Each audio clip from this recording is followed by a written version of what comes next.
Muy buenos días a todos, todas. Un saludo cordial desde el IAEN a las personas que han asistido, a los que están de forma presencial y virtual. Les queremos agradecer por su interés estar aquí en este seminario, en este conversatorio, eh, que le hemos denominado Seminario de Estado, Poder en las Corrientes Políticas. Es un seminario organizado por el Instituto de Altos Estudios Nacionales, específicamente por la Escuela de Seguridad y Defensa, eh, cuyo objetivo básicamente es difundir el pensamiento crítico contemporáneo de los temas que se han discutido en Ecuador y en América Latina sobre diversas formas de desarrollo de la visión teórica, investigativa sobre el Estado, el gobierno y la gobernabilidad. Porque claramente aquí es donde se eh, estipulan las disrupciones decisivas en los procesos de gestación del poder, la nueva analítica y las nuevas analíticas que se desarrollan alrededor de ellos y sus emergencias, ¿no? Para la Escuela de Seguridad y Defensa, en términos singulares, se trata de agrupar y de analizar el diálogo interdisciplinario vinculado a los cambios y crisis que se despliegan en el mundo contemporáneo, la región y el país. De esta forma, se pretende también agrupar materia de debate, de investigaciones de forma académica. Un poco quiero, más allá del objetivo central que estipula en este seminario, un poco les quiero estipular cuáles son los grandes desafíos que tenemos. Realmente este es el inicio, y de hecho hemos planteado un esquema tipo conversatorio con dos académicos importantes, uno de nuestra institución, el doctor Patricio Rivas, conocido académico que ha aportado en distintos ámbitos a los temas que tienen que ver con la geopolítica, el Estado, el poder, etcétera. Y bueno, por otro lado está querido amigo Rafael Polo, que fue exdecano de la Universidad Central de la Facultad de Ciencias Humanas y Sociales, eh, quien considero que tiene capacidades más que suficientes para un poco involucrarse en este tema. El Ecuador está en los inicios, digamos, de la gestación de un nuevo proceso constituyente. Realmente no hay todavía una claridad política respecto a eso, pero todo hace pensar que vamos hacia allá. Yo creo que es el momento oportuno de pensar estos temas que son de interés, ¿no? Relacionados con el poder político, eh, el pensamiento, el Estado y el poder. Justamente porque ahí es donde están los cimientos del Estado. Pero esto tiene varias acepciones. De hecho, yo siempre he dicho, el IAEN no puede ser simplemente un espacio de replicar un saber establecido de manera de una técnica, ¿no? Sino pensar algo que está más allá de ello.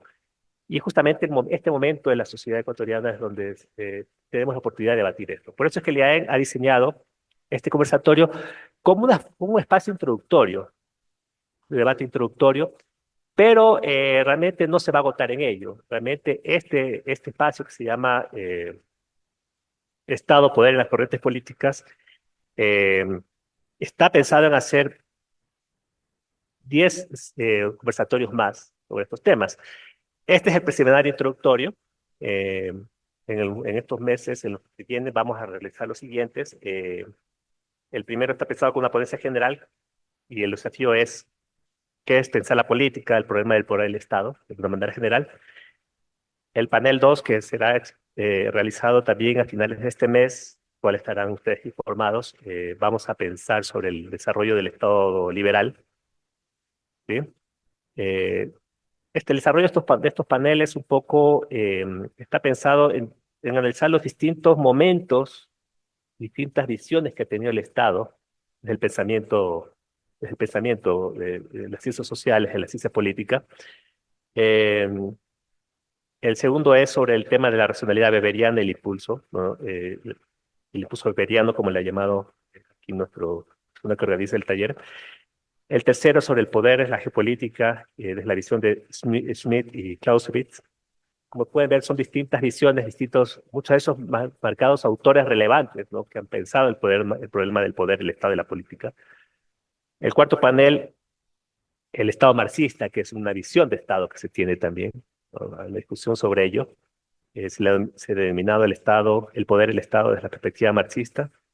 un quinto panel que se llama El Estado del Poder y el conflicto libertario, la visión del Estado que tiene la visión libertaria, ¿no? O sea, el sexto panel, vamos a pensar el desarrollo del Estado populista. Otro gran momento de pensamiento del Estado, el desarrollo del Estado populista, tan discutido en los últimos años, las últimas décadas en el Ecuador, por lo menos, ¿no?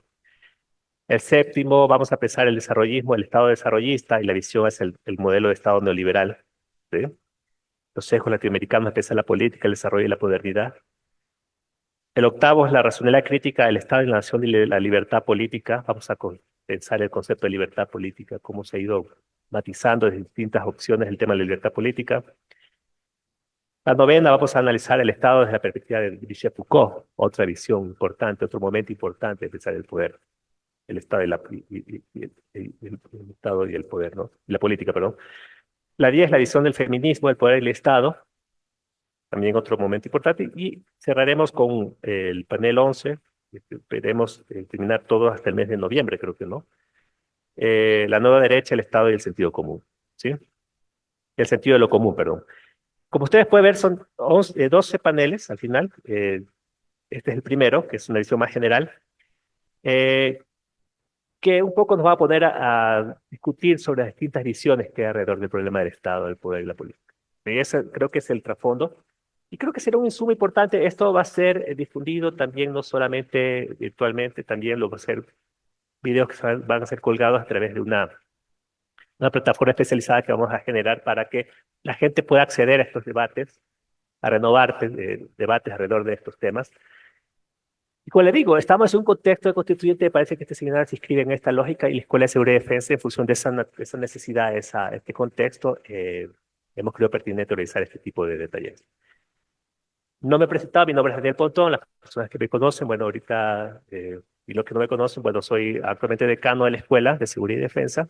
Es un placer tenerlos aquí, bienvenidos. Aprovechen este tema siendo panelistas que son gente que conoce mucho, que pueden guiar un poco la discusión alrededor de temas aportativos a la sociedad. La academia es justamente eso, ¿no? Genera estos elementos de aporte sobre cómo dar una conducción a un nuevo momento de político institucional que el Ecuador está empezando a construir. Entonces, te dejo la palabra al moderador, el doctor Diego Pérez, que también es docente de la escuela. Él va a dar un poco las luces metodológicas de cómo vamos a llevar este panel y bueno, mucha suerte y gracias. Gracias, Daniel. Bueno, buenos días con todas, con todos, bienvenidos. Y sí, justamente la charla, la conversación que tenemos hoy gira alrededor de qué es pensar la política, el problema del poder y del Estado. Y como ya mencionó Daniel, tenemos a Rafael Polo, docente de la Universidad Central, que ha trabajado largamente en temas vinculados a filosofía contemporánea, epistemología, historia del pensamiento y y teoría histórica. Pero además ha trabajado en una serie de proyectos de investigación relacionados con la crítica literaria y la historia intelectual del Ecuador. Entre sus obras están Campo de visibilidad y producción de narrativas, La crítica y sus objetos, Historia intelectual de la crítica en Ecuador entre 1960 y 1990. Todas estas que reflejan el interés en las dinámicas de poder, la crítica social, temas que vinculan con las ideas de Foucault, sobre la arqueología del saber, las estructuras de poder y que configuran el conocimiento y la sociedad. Por lo tanto, va a ser sumamente interesante escucharle a Rafael con las reflexiones en la línea de lo planteado hoy. Y por otra parte, como ya mencionó Daniel también, le tenemos a Patricio Rivas, quien es docente de la Escuela de Seguridad y Defensa del IAEN. Ha trabajado igualmente en temas vinculados a la geopolítica, la seguridad, la defensa y la filosofía de la historia. Tiene una experiencia como epistemólogo alrededor de los temas vinculados a la cultura y el desarrollo. Fue coordinador de cultura del Ministerio de Educación de Chile, coordinador de cultura del Milenio en el convenio Andrés Bello. Ha tenido una serie de cargos diplomáticos, aparte de cargos académicos. Y bueno, una serie de obras, entre las que destacan la geopolítica, paradojas y anomalías, los usos de la historia en la toma de decisiones epistemológicas, la crítica de la política contemporánea, entre otras, varias de las cuales las van a encontrar aquí en la librería del IAE. La idea de este conversatorio es justamente mantenerlo, tranquilo, gracias, perdón. La idea es mantenerlo justo como un conversatorio, a pesar de que va a haber tiempo específico para cada uno, pero vamos a arrancar con una pregunta. Esta pregunta se le dará un tiempo específico, entre 6, 7 minutos a cada uno para comentarla, responderla y luego pues le pasaremos la palabra al otro colega para la réplica, la ampliación, el comentario alrededor de eso. Y la idea es que terminadas de esta serie de preguntas, pues podamos también tener una interacción con ustedes de manera que esto no sea tan unidireccional. Así es que dicho esto, creo que podemos arrancar con la primera, que tiene que ver justamente con el título de esta charla, ¿no? Esta charla se plantea qué es pensar la política y pensando el mundo contemporáneo, pensando esto que en alguna de las líneas se interpreta como el surgimiento o el fortalecimiento de la antipolítica. La primera pregunta va en esa línea, justamente, ¿qué significa pensar la política en el mundo contemporáneo? Así es que ahí, Patricio, te quisiera plantear eso. Bueno, primero gracias a todos por la presencia y a quienes nos están escuchando y espero que participando también de manera virtual. El riesgo de la reflexión que ya expuso de manera geográficamente rigurosa Daniel y que introdujo Diego es que tengo la percepción de que el punto de arranque, el núcleo duro de una reflexión en este plano, debe partir por la anemia que viven las universidades contemporáneas a escala mundial. Es decir, los centros históricos de la modernidad que estaban a cargo de producir, gestar y urdir un conocimiento crítico, vigoroso, sustantivo, están exiguos frente a tres grandes líneas de crisis. La primera es el miedo. La universidad contemporánea tiene miedo a escala mundial del poder político. Y ese miedo, que probablemente parte de la década de los 80 en América Latina y se extiende en los 90 al 2000 a escala internacional, va a generar en el sistema universitario internacional una tendencia aguda a los microestudios y a los microrelatos. O sea, pasamos de la fase de la gran universidad histórica a la universidad liliputense, ¿sí? Del reino de Lilliput, donde los académicos se conforman con muy poco, los rectores se conforman con menos y las editoriales universitarias sacan monografías que se leen escasamente. Ese es un fenómeno mundial. Esto va a tener un impacto en la política pública y los estados a escala internacional. Los estados que son dispositivos informáticos, todo estado más allá de los rollos de Hop y otros como Locke, el estado es un dispositivo informático y de regulación de gobernabilidad. Los estados se están conformando con un diálogo con el conocimiento puramente funcional, cuya expresión más gráfica y grotesca es el paso del intelectual al lobista. El lobista ha reemplazado al intelectual. No me parece que sea malo que haya lobistas, lo que me parece que son muchos.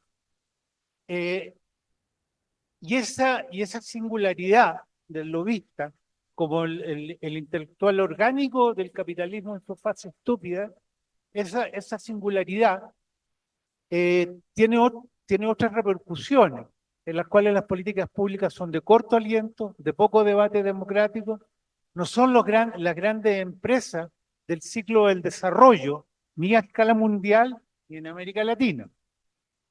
Ese es un segundo rasgo que creo de arranque en la pregunta. Y el tercero, que me parece singularmente importante, es que se deshizo o estamos asistiendo al proceso de ruptura de los tejidos del marco de la gobernabilidad mundial. Y también las universidades están impávidas, pero no lo voy a desarrollar por lo menos en esta parte. Y esa crisis de la gobernabilidad internacional, que en algún momento yo he trabajado con mucha otra gente en el mundo, no hay ninguna originalidad mía, como alrededor del concepto de crisis y civilización, va a tener algunos elementos que quiero destacar ahora específicamente en la línea que señalaba Diego, que es la política. A ver, hay una extraña filiación genética entre política y cultura, en términos epistemológicos e históricos. Y la política es la forma en que vivimos juntos, ¿sí? Es la manera en que podemos convivir en una cosa que se llama la dialógica, cuando te pones refinado, pero le voy a poner diálogo cuando me quiero poner más plástico y evidente. Si no hay política, no hay diálogo. Y si no hay diálogo, hay guerra. ¿Sí? O sea, es simplemente un axioma de una simplicidad enorme, muchas veces ignorado por nosotros. O sea, la política es la posibilidad de vivir juntos. Aquellos países en donde la política es femélica y débil, no pueden vivir juntos. Viven en eternos debates, viven en eternas histerias, viven en eternas tensiones, donde todos sospechan de todos. Esos países no tienen futuro, por lo menos en el ciclo inmediato. Lo hemos visto desde la modernidad, desde 1500 en adelante, si queremos poner esa fecha, lo hemos visto en América Latina, lo vivimos patéticamente en los 50, 60, 70 y 80 en Centroamérica. Países que jamás lograron el diálogo político y terminaron en guerra civil. Un poquito de historia no hace mal para pensar de política. Entonces la política, siendo la manera en que vivimos juntos, en que regulamos nuestros intereses, siempre distintos, tiene una traductibilidad en un concepto un poquito más denso que se llama gobernabilidad. Y la gobernabilidad tiene que ver, entre otras cosas, con la manera en que se distribuye el poder. Si no hay distribución del poder, la gobernabilidad se transforma, diría el viejo Hegel, en una astucia de la razón. ¿Sí? Simplemente en un gesto mimético de la nada. Ese es un segundo orden. O sea, política, gobernabilidad, posibilidad de vivir juntos. Yo creo que hay un tercer tema, también aludiendo a lo que señalaba Diego, que quiero arrancar de un texto que me parece que regresa a mí en los últimos años con cierta recurrencia. Debe ser porque es un texto que leímos hace muchos años, que se llama La náusea, de Sartre, ¿sí? Donde el personaje central se siente inundado de náusea. Frankenstein. El personaje central se siente superado por la náusea, todo lo que toca, todo lo que ve, todo lo que hace, todo lo que observa. ¿Cuál es la alusión del texto sartreano de la náusea a la etapa actual del mundo contemporáneo? Que podría transformar completamente náusea por incertidumbre histérica. Todo lo que tocamos, todo lo que vemos, no nos alude a una seguridad de convivir, nos alude al conflicto. Nos miramos con sospecha, nos escuchamos con sospecha. ¿Sí? Buscamos el doble sentido, como en los seminarios de Lacan, seminario 6, si quieren la cita, buscamos el doble sentido de lo que se dice. Entonces no importa lo que yo te diga, lo que importa es lo que quiero decir, no lo que te digo. Es una suerte de hermenéutica de grupos subdesarrollados del pensamiento contemporáneo. En ese cuadro o en ese contexto, yo creo que tenemos, y con esto cierro para no alargarme, Diego, que hacer énfasis en el último punto que quiero señalar de la política en el mundo actual. Se rompió el acuerdo político, queridas amigas y amigos. Se rompió. No se rompió en América Latina, no se rompió en Ecuador, se rompió en el mundo. Si usted no entiende eso, se está mirando el ombligo, que podrá ser un lugar muy interesante para usted, pero para la teoría política no. Si usted no entiende eso, no entiende qué está pasando. Todo lo va a sorprender. Se rompió el acuerdo político. Póngale pacto rusoniano, yo no sé si Rousseau realmente lo pensó de esa manera, o póngalo el miedo a la muerte en Hobbes, me da lo mismo. Los dos eran histéricos, ¿sí? Los dos eran completamente histéricos, Rousseau y Hobbes, con delirios persecutorios claros, ¿no? Ahora, ¿cuál es el punto? Si se rompió el acuerdo político, ¿cómo convivimos en un mundo contemporáneo con la saturación de riesgos que existen? No me refiero solo al tema de Ucrania, Rusia, no me refiero solo al tema del medio ambiente, no me refiero solo a los delitos transnacionales, sobre los cuales hay una enorme exageración. O sea, si usted va al mercado en Atenas, el año 400 antes de Cristo, que se considera el mejor periodo griego, probablemente la conversación que va a escuchar en el mercado va a ser, ¿usted vio cómo creció el delito? O sea, por favor, alguna novedad un poquito en la ciencia social. ¿Sí? Usted ha visto cómo está la juventud consumiendo drogas por el alcohol seguramente en ese periodo. O sea, hemos transformado el tema de la violencia en sí delictiva, por supuesto grave, en el sustituto de las políticas de desarrollo humano. Y hablamos fundamentalmente de la tendencia delictiva. Y todo el capítulo, todo el campo que tiene que ver con el desarrollo humano, en sentido complejo, no baladí como en el PNUD. Lo escolar, dejémoslo un poquito fuera, en un sentido complejo. En un sentido hermenéutico y ontológico, como los tipos de la década de los 60 en América Latina y otras partes del mundo lo señalaban. Hemos reemplazado los grandes temas por un tema grave, que no es lo mismo. Entonces yo creo que estamos en una fase hipnótica, ¿sí? De falta de toma de conciencia de la gravedad del conjunto de los fenómenos, que tiene poca jerarquización. Metemos todo en un mismo ámbito y después hacemos una menage y sacamos una conclusión. Entonces cierro planteando una pregunta y me la planteo a mí mismo, porque no tengo la respuesta sustantiva, rigurosa, seria, no guitarrera, seria, para lo que está planteando Diego. Si la política sigue siendo la posibilidad de vivir juntos, entonces la posibilidad de vivir juntos está en riesgo. Gracias, Patricio. Rafael, iría con la misma pregunta, solamente que te quiero añadir ahí un leve giro en torno a, además de preguntarnos justamente qué es la política en el mundo contemporáneo, qué reflexiones desde lo clásico se pueden traer de vuelta para alimentar esa reflexión, esa mirada. Buenos días a todos, a todas, a la gente que nos escucha. Gracias por la invitación, Daniel. Un gusto estar acá. ¿Qué es pensar la política? Una respuesta rápida puede ser es pensar la actualidad. Y eso implica hacer diagnósticos de la actualidad, observar sus síntomas fenoménicos para poder captar lo que está en juego ahí, las potencias que están en juego ahí. Si vamos a entender que la política siempre son esfuerzos de producción conflictiva de una estabilidad, y reconocemos que siempre la estabilidad está amenazada, ¿sí? Pensar la política implica reconocer que lo constitutivo de la producción del mundo es el conflicto.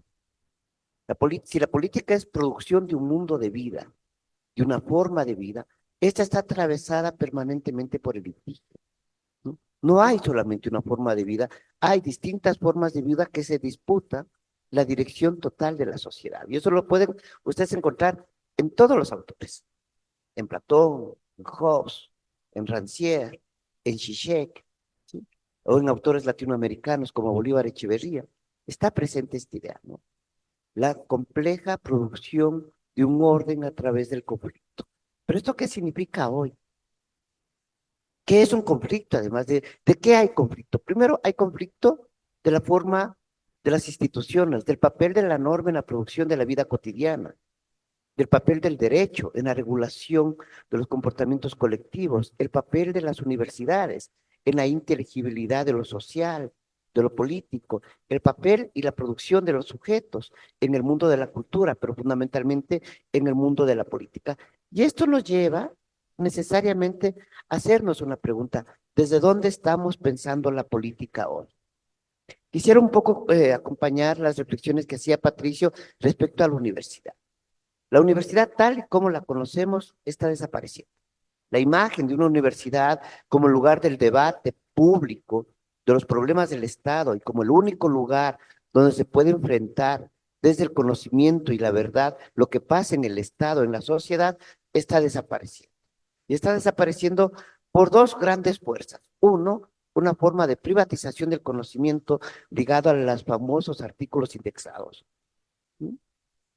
Y los artículos indexados rompen las comunidades académicas. Ya no es el diálogo entre académicos, es la búsqueda histérica, esquizofrénica, de producir, de publicar en revistas de alto impacto que nunca se sabe qué es, y que nadie sabe quién los va a leer. Porque la primera comunidad que los profesores tienen para su lectura no son sus estudiantes, es el mundo de la universidad y luego el mundo de las ciudades. En segundo lugar, esta privatización va implicando el arrinconamiento a partir del Plan Boloña de las ciencias sociales, de las humanidades y de la filosofía. Cada vez más escuchamos que distintas universidades a nivel del mundo van renunciando a las ciencias sociales por generar técnicos informáticos, por generar expertos laboratoristas sociales, e incluso se ha dicho, pueden leer varios artículos al respecto, de que cada vez vamos a necesitar menos sociólogos, menos psicólogos, menos historiadores por la presencia de la inteligencia artificial, lo cual es una de las grandes falacias contemporáneas. Pensar la política también implica reconocer qué es política y qué no es política. Porque también podemos caer en la trampa de decir, todo es política y por lo tanto todo se resuelve mediante el conflicto.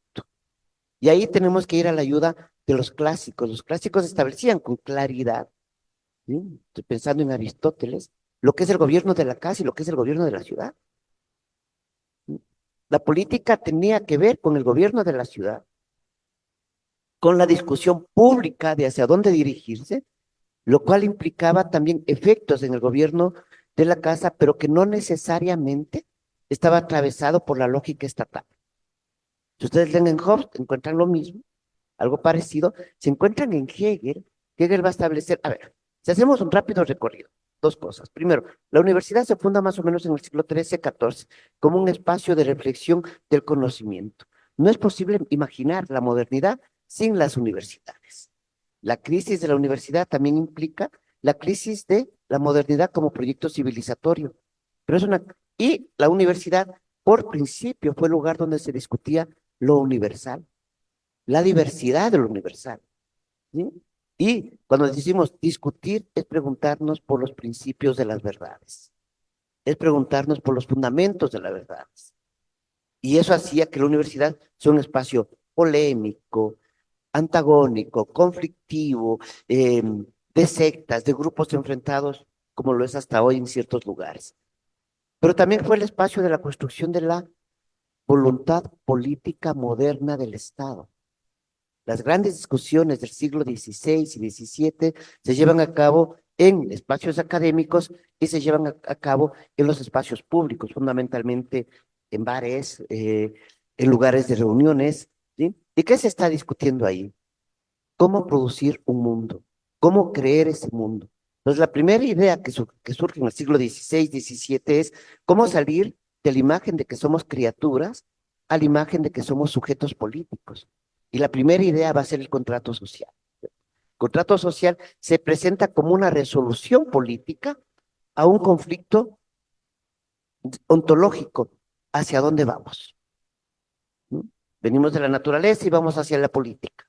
Y la política va a ser entendido como una teleología de ir hacia una superación permanente de sí mismo, esta idea de la perfectibilidad humana inacabable que tiene Kant, ¿no? Y que de alguna manera va a estar presente en las reflexiones posteriores.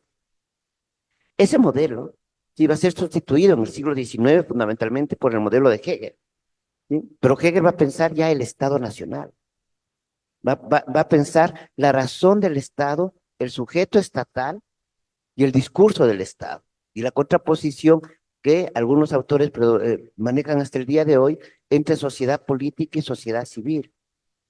Y la sociedad política, el Estado y todo aquello que el Estado tiene la capacidad de organizar a través del derecho y a través del discurso, ¿sí? Y la sociedad política como el lugar de la argumentación crítica, confrontativa, que enfrenta permanentemente la decisión estatal.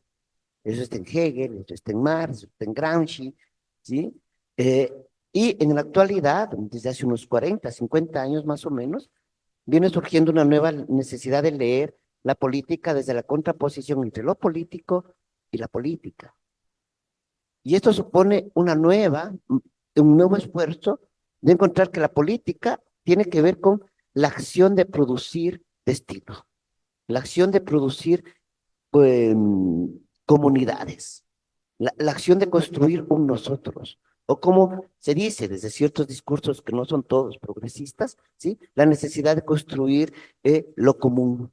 Y ahí vienen muchos problemas, muchos desafíos lingüísticos, políticos, antropológicos, históricos, económicos, muy fuerte. Y lo político como una decisión colectiva de darse un destino. Esta contraposición que se ha constituido en un espacio para pensar la política hoy, también es un síntoma del mundo de la actualidad. Piensen que ahí están autores como Slavoj Žižek, Claude Muffet, estuvo Ernesto Laclau, está Jacques Rancière, está Badiou en América Latina también, están algunos escritos de Bolívar Echeverría en ese terreno, están las investigaciones que lleva a cabo el historiador de los lenguajes políticos argentino, José Elías Balti, o sea, es todo un nuevo horizonte de inteligibilidad. Pero si miramos desde la epistemología, eso es un síntoma, es un dato de la realidad. Pero ¿por qué pensar la política desde ahí? Porque la política hoy implica reconocer la desintegración de los estados nacionales, los estados nacionales cada vez se van convirtiendo en aparatos, ¿sí? Globales, ¿no? Eso va desapareciendo el día de hoy. Y evidentemente eso produce problemas como ¿qué categorías de inteligibilidad tenemos para entender ese proceso? ¿Cómo entendemos la guerra global? El concepto de Estado que me sirve para pensar los últimos 350 años de producción de modernidad, ¿me sirve para hablar de un Estado global? ¿O solamente me alude a ciertas dimensiones de modo alegórico? ¿No? Etcétera. Ahí tenemos problemas. ¿Qué es lo común en lo global? ¿No? Luego,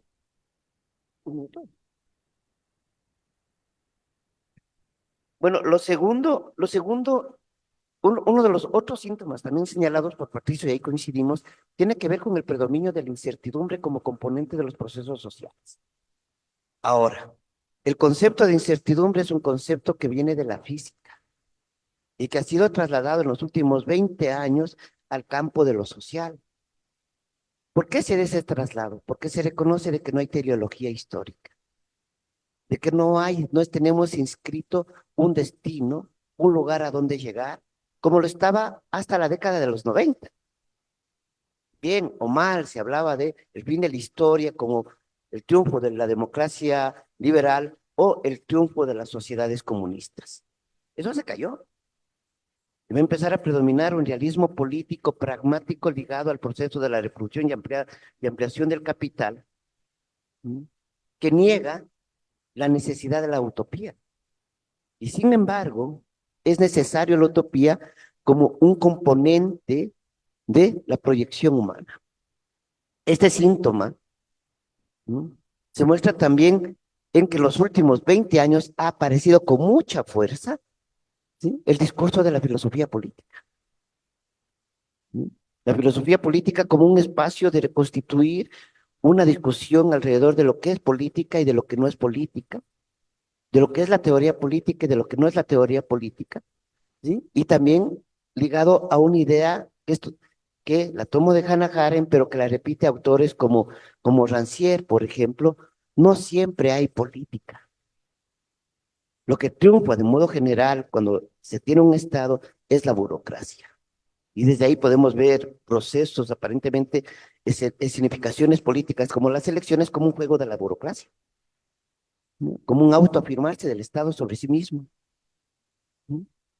Y lo tercero, ¿sí? La idea de la discusión de los fundamentos contemporáneos de la política ligado a tres elementos, ahí solamente los voy a señalar: el problema del sujeto, ¿sí?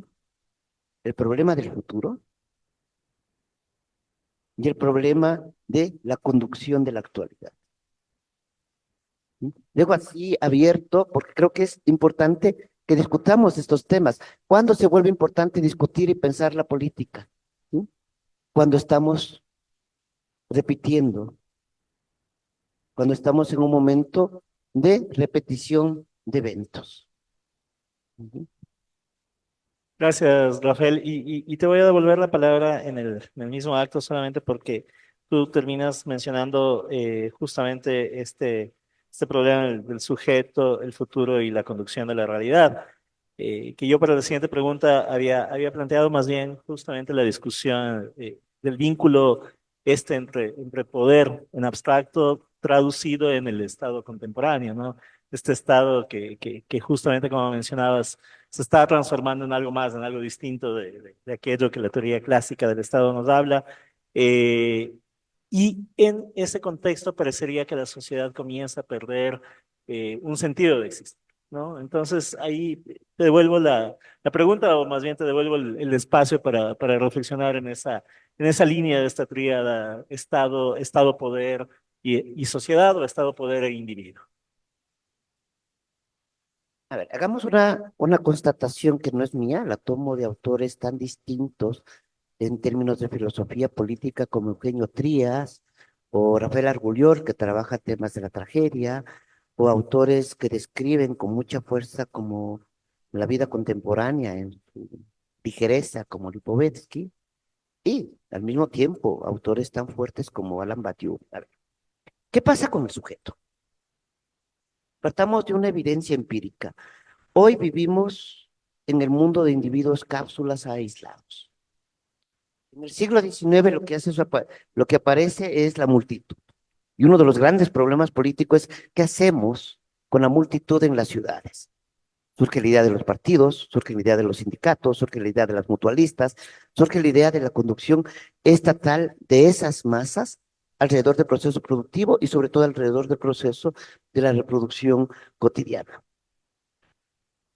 Ya en los primeros inicios del siglo XX es Ortega y Gasset, pero también son autores que vienen del mundo del pensamiento marxista, como algunos fenomenólogos, van a situar de que las masas, ¿sí? Son masas de individuos que tienen ciertos comportamientos gregarios, ¿no? Si vemos el concepto de industria cultural de Adorno y Horkheimer, ellos están pensando en la industria cultural como un mecanismo de regulación de los comportamientos de las masas, ¿sí? ¿Y cómo se regula? A través de la fetichización de la subjetividad y la interiorización del sistema como comportamiento técnico. Ya lo dicen, o sea, en los años 40.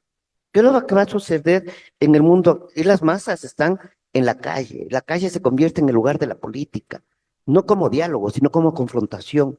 Nos tomamos las calles, nos tomamos los espacios públicos como una medida de presión social.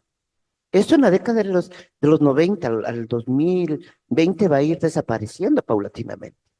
La calle ya no va a ser el espacio cada vez menos de la política, aunque sigue siendo fundamentalmente el espacio de la política, la calle, la plaza, el aula, para sustituir a un individuo que está conectado con millones de otros individuos en las pantallas. El individuo capsulado contemporáneo es un individuo que está en las pantallas, que disfruta a través de las pantallas, pero que tiene una enorme dificultad de relacionarse con su prójimo empírico.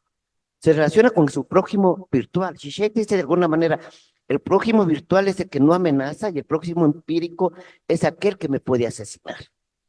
¿Sí? Tiene un bello texto sobre la idea de qué es el prójimo hoy, cómo verlo, ¿no? Si vemos desde ahí, ¿qué significa pensar al sujeto? Primero, hemos reconocido que el sujeto es una fabricación social. La fabrica las instituciones, la fabrica los discursos, los mundos de las prácticas. El sujeto es fractalmente un punto de la totalidad que tiene la capacidad de reproducir la totalidad, ¿no? Y cuya imagen perversa puede ser el señor de las moscas, ¿no? Ahí está, con mucha fuerza. Son esos niños que reproducen la vida de la ciudad en un momento de agotamiento o del fin de la civilización, que va a ser rescatada por el mundo de los militares. Creo que esa película, es el libro, ¿sí? De Golding, como la película que se hizo, buena o mala, sí, muestran un fin de un proyecto político. Ahora, ¿qué es un sujeto? ¿Qué hace un sujeto? El sujeto, en la lectura que hace sobre eso Zizek, por ejemplo, el sujeto es aquel que surge de la interiorización del orden simbólico social. ¿Qué quiere decir esto? Que por un lado ha atravesado procesos de castración en términos psicoanalíticos, es decir, hemos interiorizado los límites sociales, y por otro lado, hemos interiorizado los proyectos sociales como proyectos individuales. Hemos internalizado las categorías técnicas, las categorías políticas como categorías de la subjetividad, y eso nos permite movilizarnos, conectarnos, vivir en una familiaridad que simplemente, ¿sí?, no la vemos. La interiorización del orden es hacer que lo familiar no sea visto, y es ahí, justamente ahí, donde se produce la política. Gracias, gracias, Rafael. Patricio, por favor, en la misma línea y justamente pensando en este fin del proyecto político que mencionaba Rafael, el fin del proyecto político contemporáneo, del Estado contemporáneo, qué implica y justamente en qué posición le deja al individuo, a las sociedades, frente a este Estado también en mutación y frente a un poder que aparentemente es más grande, más ubicuo, pero también, creería yo, menos concentrado hacia objetivos, hacia algún tipo de objetivo discernible, ¿no? Gracias. Mira, hay un maravilloso debate que creo que está traducido entre Octavio Paz, Castoriadis, Maturana, y Jesús Ibáñez también está en ese debate, a propósito del sujeto. Yo creo que la política, voy a retomarme desde allá, pero voy a tocar lo que tú estás consignando. La política es lo que está perforado. Vuelvo a Lacan. La política es lo que está incompleto, es lo que está perforado. Y eso tiene una relevancia sustantiva en el análisis en el sentido siguiente. Y lo vinculo a universidad, que era lo que discutíamos en el capítulo inicial. El que las ciencias sociales contemporáneas, en el contexto de esta universidad gemélica, en el contexto de los lobistas que reemplazan a la figura histórica del intelectual, las ciencias sociales han tenido muchos traspiés, pero permítanme resaltar uno: su pobreza histórica. Son ciencias sociales sin historia. Y donde está ausente la historia, está ausente el conflicto. Y está ausente el proceso. No voy a acudir al expediente manido de la razón instrumental y tratar desde ahí inferir todo. Voy a acudir a otro expediente. Si son ciencias sociales sin historia, ¿qué pasa, por ejemplo? Sigo hablando de la universidad en principio. ¿Qué pasa, por ejemplo, con la sociología? Que se transformó en una tecnología de la utilización del tiempo productivo institucional. Yo no quiero ofender a ninguno de mis amigos, digamos, pero la pobreza histórica de la sociología es patética. O sea, ya no encontramos a un Norbert Elias en el proceso de la civilización. El magnífico trabajo que Elías hace en un momento de crisis. Elías empieza a escribir el 33 y termina como el 48 el texto. Tampoco encontramos a un Elías Canetti, a propósito del concepto de masa. Pero tampoco encontramos, le comentaba a Daniel en la mañana, un símil y a la portentosa tradición que va por el lado de Weber. Porque cada vez que hablan de sociología, te parece que hay que mencionar a Weber. Pero eran muchos otros los primos de Weber. A un símil, por ejemplo, en el tema de cultura y poder. Entonces, pero eso también le pasa a la historia, que se hizo poco sociológica. O sea, los historiadores se hicieron relatistas, ¿sí? Los grandes cuentistas del siglo XX, maravillosamente en muchos casos. A contracorriente, toda la escuela de New Review, Thompson, por ejemplo, Perry Anderson, por ejemplo, y por supuesto Oswald. Son las contracorrientes del mismo fenómeno. Los economistas se hicieron sociólogos que manejan matemáticas, algo de matemática. Entonces, esta descomposición de las disciplinas en el contexto de la universidad histórica que hablábamos al principio, de la anemia de esa universidad, donde el Estado tampoco las necesita. ¿Por qué el Estado va a necesitar grandes y buenos estudios cuando hace una política pueril a nivel mundial? ¿Para qué se necesitan los estudios? Cayó en la pluralidad. Ahora, ¿qué tiene que ver eso con el poder y con el sujeto? La verdad es que el debate del sujeto viene de la filosofía presocrática, ¿eh? O sea, es un poco antiguo, para ser claro. Donde el sujeto es el sujeto que habla, o sea, es un sujeto político, fundamentalmente.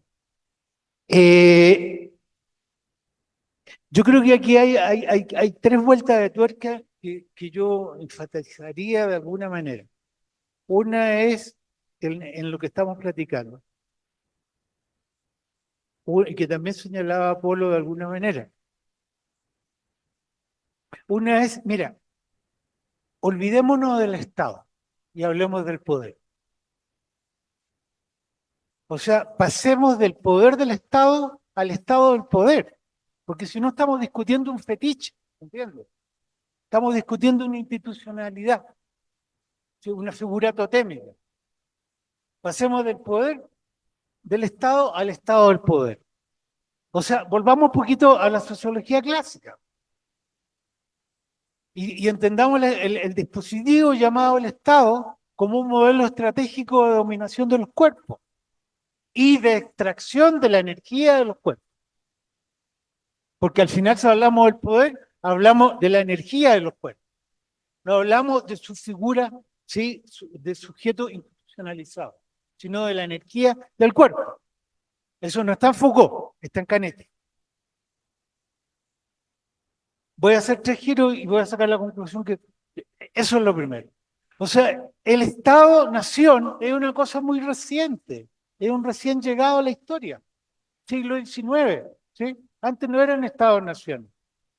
Y un señor que se va con muy poca dignidad de la historia, se va deshecho por su gran competidor, el mercado. ¿Sí? El mercado le sacó la alfombra y el piso a la figura del Estado. Y el Estado no puede competir contra el mercado, se vota digno, me explico, no hace gestos, pero al final de cuentas es infructuoso. Entonces, si lo analizo desde esa perspectiva, puedo entender la crisis de la política desde otra perspectiva. Que el ciudadano político que está en crisis, el que nosotros estamos observando, ¿sí?, es el huérfano o el cadáver del Estado-Nación. Ese ciudadano y esa ciudadanía política no puede existir si no hay Estado-Nación. Y el Estado-Nación está en crisis. Que no es una crisis puramente de la mundialización, es una crisis ontogénica. Está en crisis. Primer punto. Segundo punto, solidario con este capítulo, que me parece fundamental. Cuando la economía política, la gran economía política, Schmidt, Ricardo y todos, esa playa de pensadores, y muchos otros, este otro, un economista muy admirado por Daniel, que es Schumpeter, ¿sí? Me lo ha citado varias veces. Razonablemente, para que no queden dudas en el público. Cuando los economistas abandonaron el concepto de valor en la economía y pasaron al concepto de producción-consumo, se perdió la pista de que el cuerpo es un dispositivo energético que produce valor. O sea, al final borramos el cuerpo, ¿sí?, de la historia, de las ciencias sociales. Es una ciencia social sin cuerpo, con clases sociales, Estado, mercado, me explico, ¿no? Pero el concepto de cuerpo, que era clave en la economía política clásica y en la sociología clásica, estoy pensando en Durkheim, el concepto de cuerpo, cuerpo humano, biológico, bípedo y mamífero, se fumó. Entonces empezamos a hablar de cosas, no de relaciones sociales. Y el Estado se transforma en una entelequia, la universidad en una institucionalidad que no está muy claro cuál es su funcionalidad en el siglo XXI. Segundo punto. O sea, primero, el sujeto es bastante activo, segundo, el tema del cuerpo y en el. Pero lo tercero, y aquí me voy a detener en tres singularidades básicas. El punto es que si la política es lo que está perforado, ¿cierto?, en lo que está roto, en lo que está nunca terminado, eso es la política.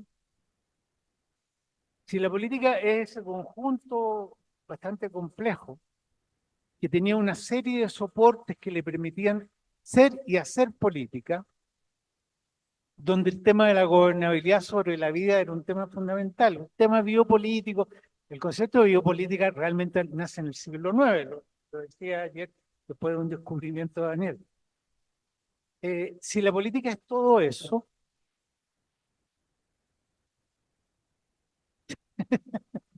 bueno, a veces hacemos las cosas rápido. Si todo eso está ocurriendo, la crisis de la razón política es la crisis de la vida. Es un mundo donde lo que está en riesgo es la vida, donde es imperativo situar la vivencia, la importancia, la centralidad de la vida como elemento sustantivo. Esta extraña, yo no soy creyente, pero esta extraña simpatía que de pronto te despertaba el Papa argentino, que a mí me producían una angustia de identidad. Te decía, ¿por qué yo estoy de acuerdo con esto? Es por el tema de la vida, es por el tema, por la teología política, que es un concepto bien antiguo. El tema de la vida, lo que está en riesgo es la vida. Y todo estos alambicados procesos analíticos que hacemos para explicar nuevamente la centralidad de la vida, nos debieran devolver a una nueva razón de la política. La crítica, Kant jamás hizo una crítica al juicio, es un tramposo con los títulos de su libro. ¿Sí? La crítica al juicio, Kant no va a entender la crítica, ¿cuál juicio? Pero Kant tenía razón en un elemento. Si no hay vida, no hay ninguna posibilidad de que exista ninguna configuración del ser en el espacio público. No le llamaba espacio público, lo llamaba espacio histórico. Y yo creo que esas son las tensiones que estamos viendo en nuestra conversación acá.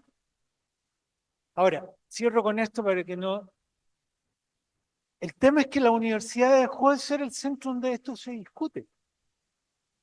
Entonces la pregunta ¿de dónde se discute? Nene, en ninguna parte, sí. ¿Sí? Ninguna parte, como decía el gringo, el Hinkelamer, ¿no? Ya ni la CIA discute esto. Ni siquiera los intelectuales orgánicos de la CIA discuten estos temas. Eso no se están discutiendo, ni en clase, ni en los libros, ni en los textos. Gracias, Patricio. Y ahí conectando Rafael, con algo que los dos han mencionado sistemáticamente, ¿no? La crisis y la incertidumbre, y quizás para cerrar este espacio y poder tener una conversación con quienes nos acompañan.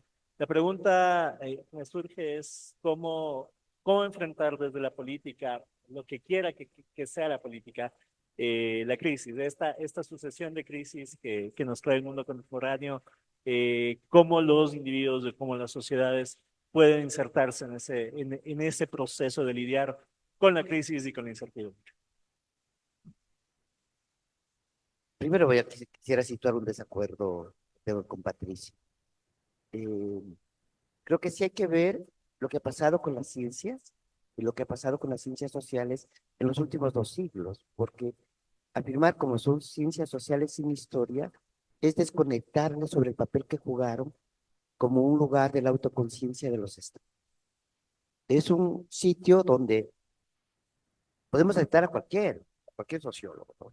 Weber, Simmel, Durkheim, ¿sí? Y puedes ir tú observando cómo la reflexión de lo social está conectada a la necesidad de producción del Estado, ¿sí? Y ahí se presenta con mucha fuerza. Luego, las ciencias sociales, ¿en qué han devenido? Han devenido en una democracia racionalizadora, profundamente racionalizadora, pero sigue siendo el espacio de la autoconciencia. El problema es que eso no está acompañado, por lo menos en nuestro medio, con una reflexión filosófica fuerte. Segundo, ¿qué entendemos por crisis? La noción de crisis es una noción médica. Cuando surge en Grecia, surge como reconocimiento de que es un momento de disección, de intervención y de decisión. La crisis siempre es el lugar donde hay que tomar respuestas rápidas frente a una situación catastrófica, ¿no? Esa es la idea griega de crisis. Tercero, ¿qué hacer con? Si no tenemos una idea más o menos, o sea, clara de lo que estamos entendiendo por política, la respuesta que podemos dar también está atravesada por la incertidumbre, ¿sí? Y la política es, ¿sí?, un esfuerzo de intervención racionalizador del mundo, al mismo tiempo que producción de mundo.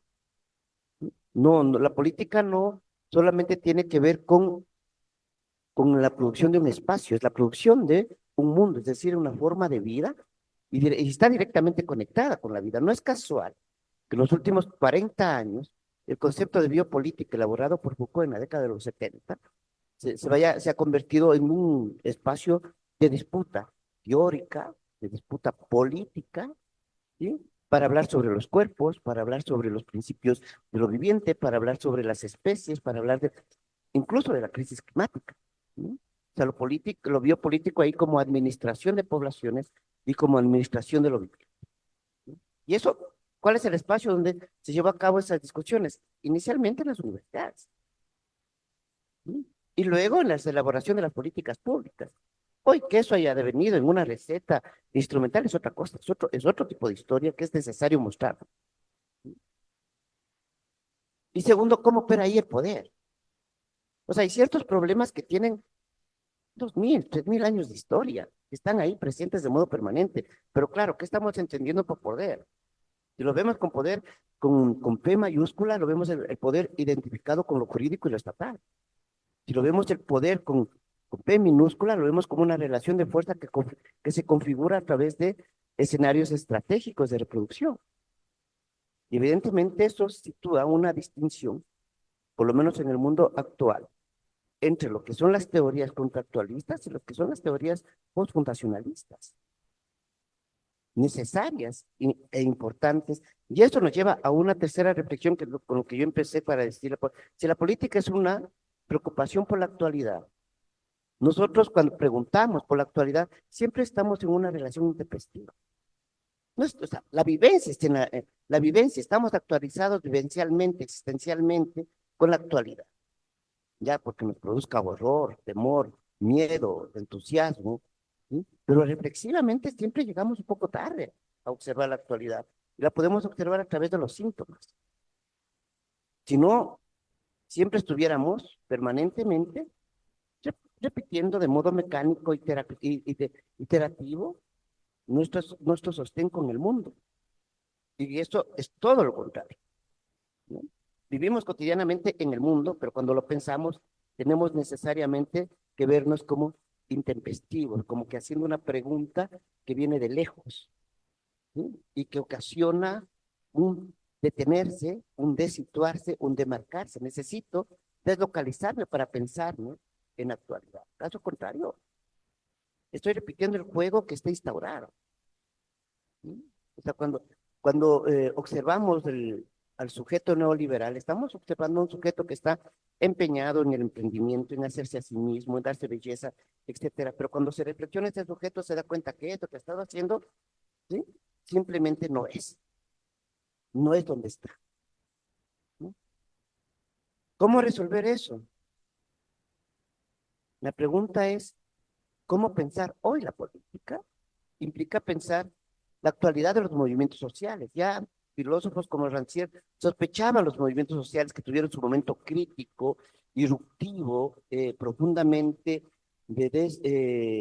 produciendo desidentificaciones, a movimientos sociales que hoy más bien trabajan en todo lo contrario. Una sospecha crítica necesaria, ¿sí? Porque los que hacemos investigación, teoría política o epistemología, vivimos. Nuestro trabajo es el trabajo de la sospecha para producir inteligibilidad. ¿Sí? En nuestro medio, por ejemplo, en nuestro país, no creo que gran parte del mundo, no existe el partido político clásico, si alguna vez existió. ¿Sí? Y eso implica también reconocer que el Estado, en términos clásicos, no ha existido. ¿No? Ahora, recordemos una discusión que a veces olvidamos. ¿Qué están discutiendo los historiadores latinoamericanos y europeos? Están discutiendo si realmente el modelo que nosotros tenemos de reproducir Europa o de copiar Europa es real. Ahí tienes todo, toda una línea de los pensadores del discurso decolonial que simplemente dice, bueno, América Latina y fue el terreno de la derivación.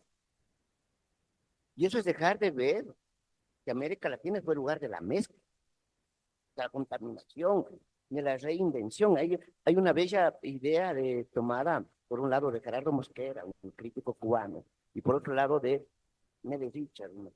¿Sí?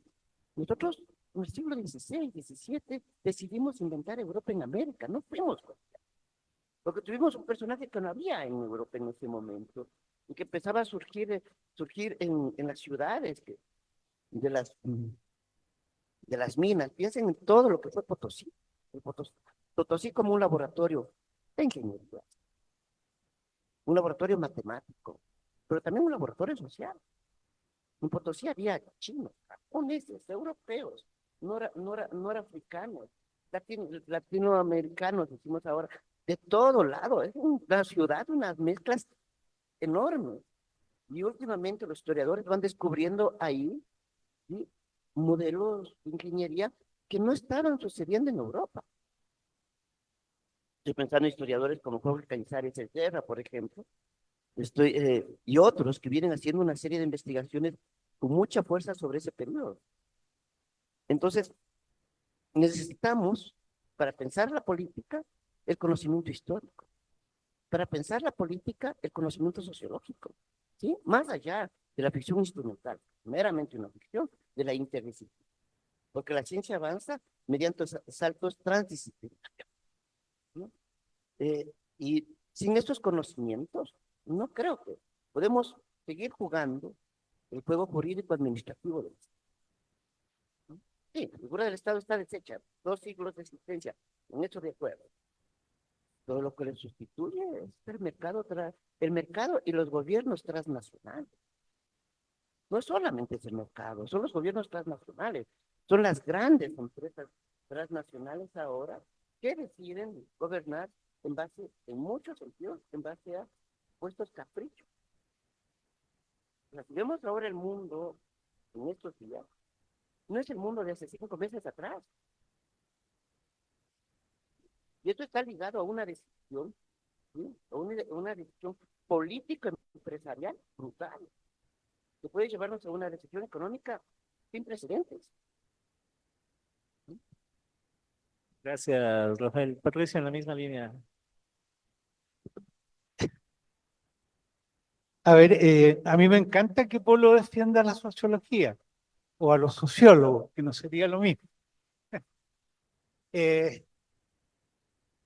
Yo creo que es un buen ejercicio. Ahora bien, aquí hay 4 cosas un poco recuperando el eje que había situado Diego al principio, que son necesarios enfatizar en la reflexión esta sobre el ámbito de la política. En primer lugar, voy a dar una descripción muy telegrámica y apretada del concepto de política desde el ángulo del poder en el cual me ubico. Hay otros conceptos de política. ¿Sí? Tampoco aquí tenemos acuerdo. Tampoco tenemos acuerdo, ustedes se podrán dar cuenta, y me parece muy bien, de lo que es la política. El poder, en esencia, y esto no es Foucaultiano, porque las lecturas rápidas de Foucault nos han hecho más daño que no leer a Foucault.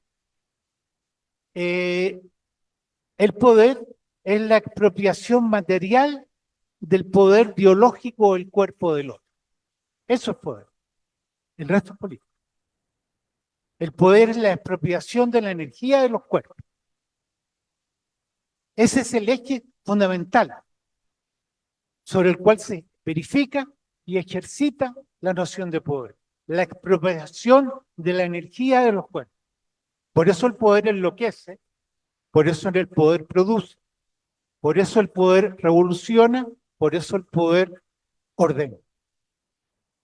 Esa centralidad energética de los cuerpos, que está en el último de luz, pero no quiero hacer una reflexión sobre autores porque me parece demasiado escolar. Quiero hacer una reflexión sobre ideas. Está en el último de luz. Pero están muchos otros. Está en Spinoza y el concepto de potencia. Ahora, si el poder es la expropiación material de la energía del cuerpo del otro, la política es el marco que la regula. Así ha crecido históricamente. Por eso decía que es más importante que el poder del Estado, que a mí no me preocupa, ¿sí? Angustiosamente, me preocupa el Estado del poder. Eso es lo que me preocupa, porque eso remite a la idea de estrategia y conflicto. ¿Cuál es el estado del poder? No el poder del Estado, que podrá volver a renacer en Estado mundial. No lo sé. Pero no me agita obsesivamente el demiurgo joviano del Estado. ¿Saben? No me preocupa. Me preocupa cuál es el estado del poder. Cómo se verifican las luchas, los conflictos moleculares, a lo ancho y a lo largo de la sociedad. ¿Qué orden estratégico provisional produce? ¿Cómo son los conflictos? ¿Cómo se verifica el concepto de prisionero y baja en las luchas sociales contemporáneas? El partido, viste que agitamos la idea que el partido político desapareció en su mejor. Tampoco me preocupa eso. Lo que me preocuparía es que desapareciera la lucha política, no el partido político, que es la institucionalidad fetichista, al final de cuentas, de un conflicto. ¿Sí? Pero la política sigue existiendo, la gente sigue luchando por sus necesidades básicas y lo va a seguir haciendo. Con zapatos, sin zapatos, con libros, sin libros, con textos, con conceptos, va a seguir haciéndolo y lo sigue haciendo. A veces de forma perversa, Ucrania-Rusia, a veces de forma, ¿sí?, reactualizada, los chalecos amarillos, por los conflictos sociales en la frontera norte de México. Aquí traigo alusión a un viejo debate que probablemente muchos de ustedes conocen, que es el debate entre Rorty y Habermas respecto a facticidad y validez. Porque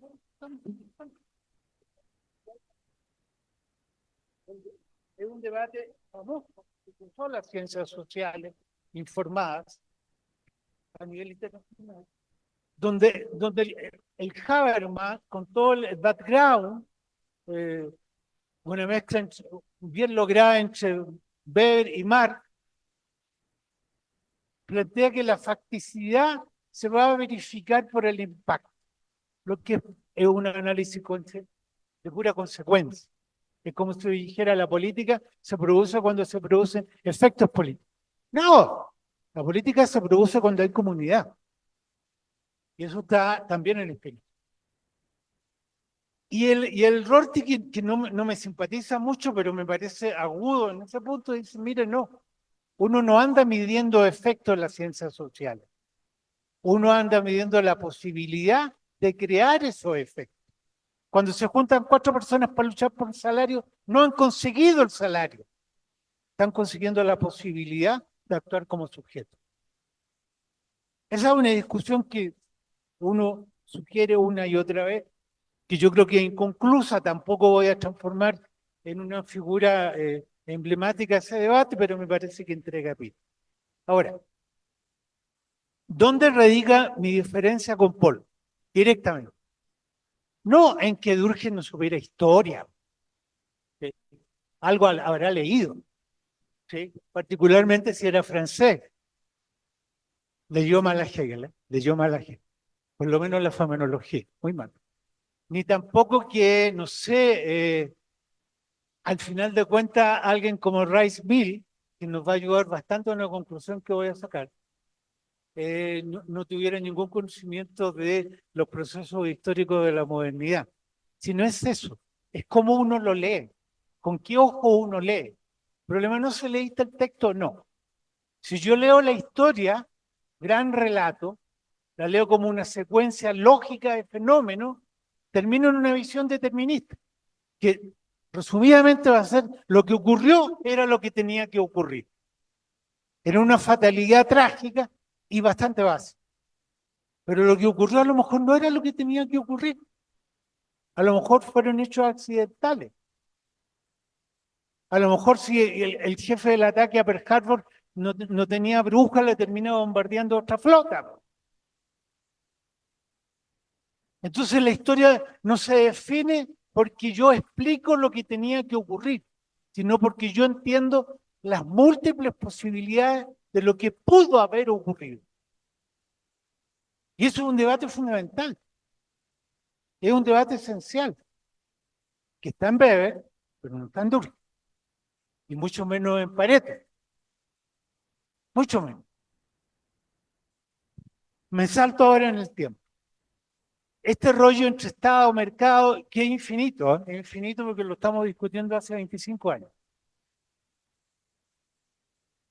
Yo tengo la percepción, y tómenmelo a riesgo de adelantarme mucho en la reflexión, y de construir una figura demasiado sintética para ser rigurosa, de que estamos pasando del campo del Estado al campo de la élite. Si ustedes examinan el texto fundamental que hay que leer sobre cómo son las élites hoy día en el mundo, en los últimos 4 años, de Jeffrey, que además fue premio Ciencias Sociales en Estados Unidos, contra toda la corriente liberal que trató de borrar el texto.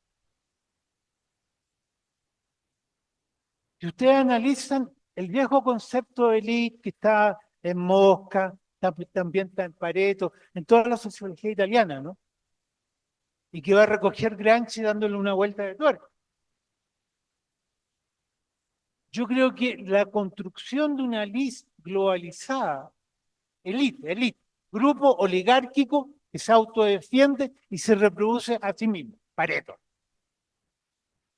Esa construcción de élite, de gobierno elítico, de una mundialización elítica, de una concentración del poder y la riqueza inaudito, no ya en las estructuras de clase, las clases siguen existiendo y afortunadamente luchan, no estoy negando eso, pero ese mundo que marcha hacia la figura elítica, donde esta señora y señores bastante adultos que se juntan en Davos, ¿no? Para aconsejarle al mundo como tiene que ser, son como la figura ya sí, de excelencia del concepto de élite.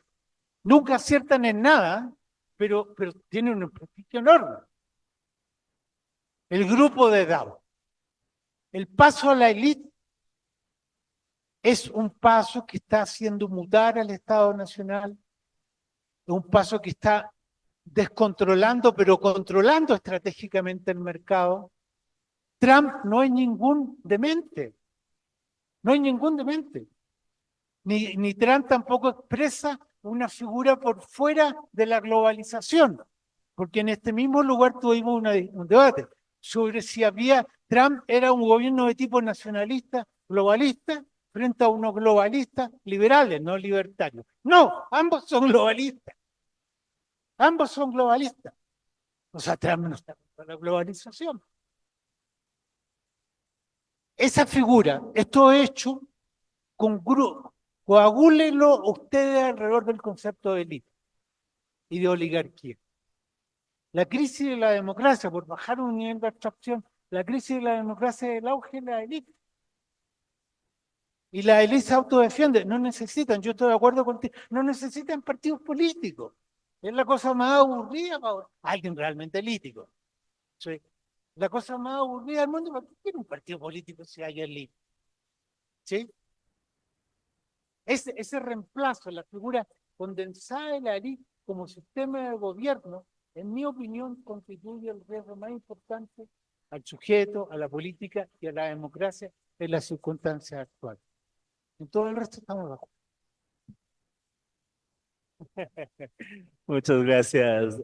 Bueno, ahora creo que podemos pasar a escuchar si es que tienen alguna opinión, idea, comentario, pregunta, tanto para Rafael como para Patricio, alrededor de estas grandes líneas de discusión que han planteado.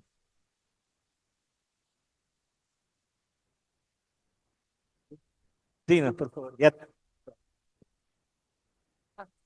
ahí va.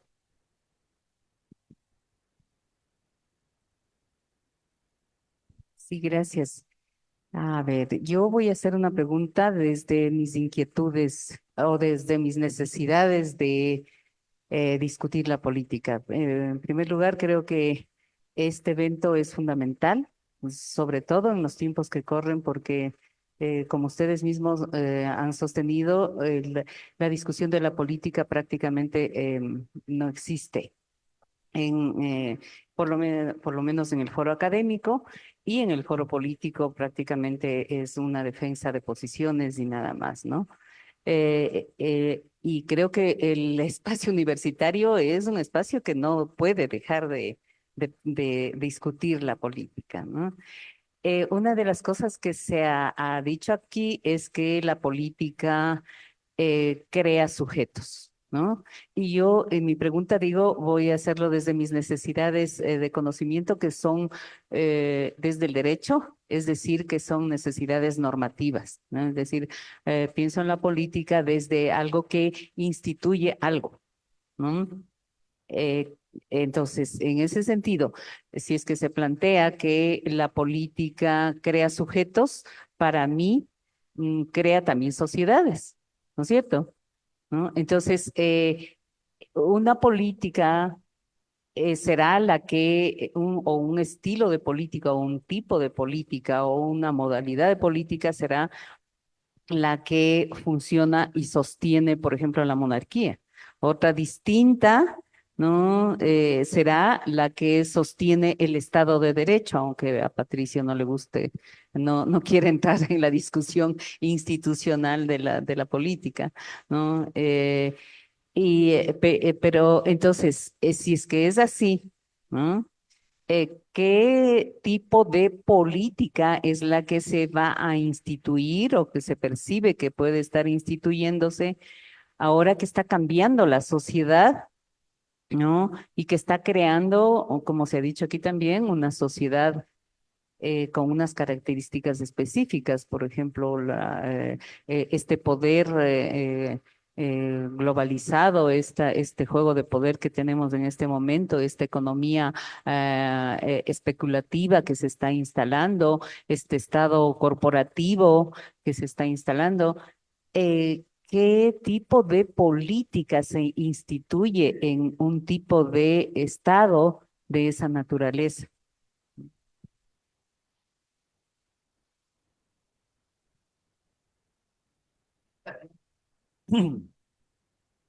A ver, dos cosas que me parecen importantes sobre lo que tú señalas. El sujeto siempre es una construcción inacabada, permanentemente, ¿ya?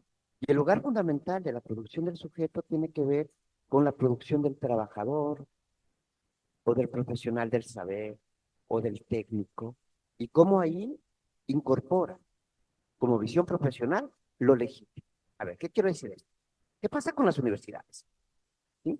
No creo que es necesario volver a rescatar la idea del intelectual. pero no en el sentido sartreano del intelectual universal, que hablaba de los valores universales, generales, sino más bien del juego del intelectual estratégico, de aquel que interviene en las decisiones de la política, en las decisiones del Estado, en las decisiones de los distintos dispositivos, señalando contradicciones, señalando fisuras, mostrando la porosidad en la que se sostiene lo fuerte.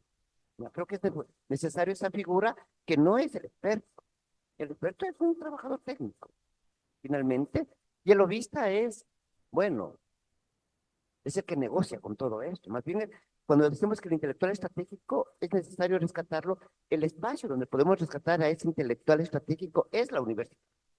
Pero las universidades no discuten.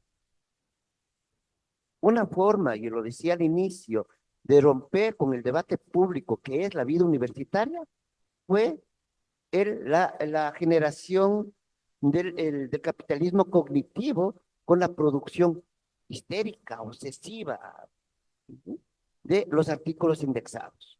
Los profesores no discuten temas, sino en dónde van a poner el artículo A o B para adquirir una legitimación de una institución que no es académica.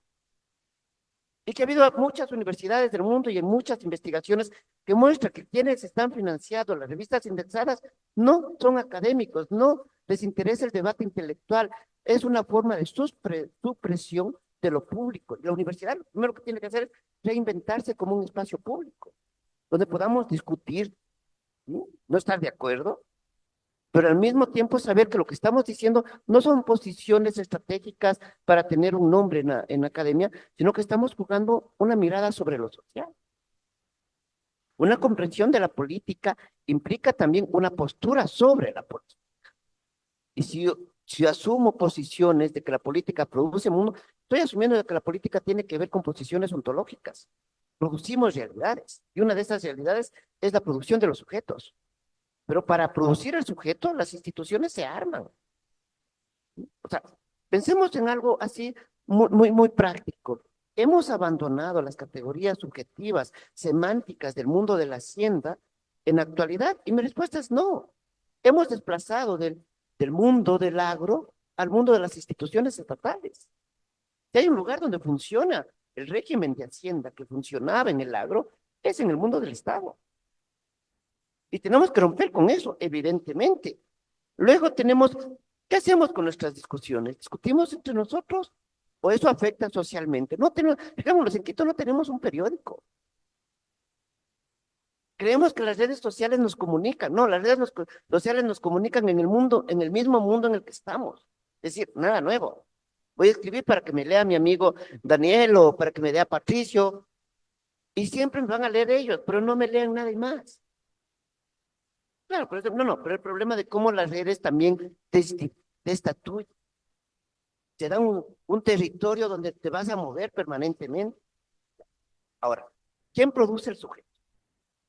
¿Qué es un sujeto? ¿Quién produce el sujeto? Decimos, es una fabricación social, pero eso es muy complejo. Porque lo que produce fundamentalmente, y ahí sí remito a Lacan, que gusta mucho Patricio, lo primero que produce el sujeto es el lenguaje. Y el sujeto es un sujeto que habla, ¿no? Pero que no habla desde la conciencia, sino que habla desde la historia, habla desde la cultura, ¿no? Y habla un lenguaje que tiene 100, 300, 500 años. No es un lenguaje coyuntural, familiar, no. Es un lenguaje que está traspasando la actualidad para mostrar más bien un lenguaje civilizatorio. Usamos metáforas que están ligadas a una estrategia civilizatoria, principios políticos, principios morales, etcétera. Luego, ¿quién se hace cargo del sujeto? No solamente, el lenguaje además es un lenguaje que va variando de acuerdo a las distintas movilidades por donde va el sujeto, ¿no? La familia, el sistema escolar. ¿Pero qué hace el sistema escolar? Esto es maravilloso.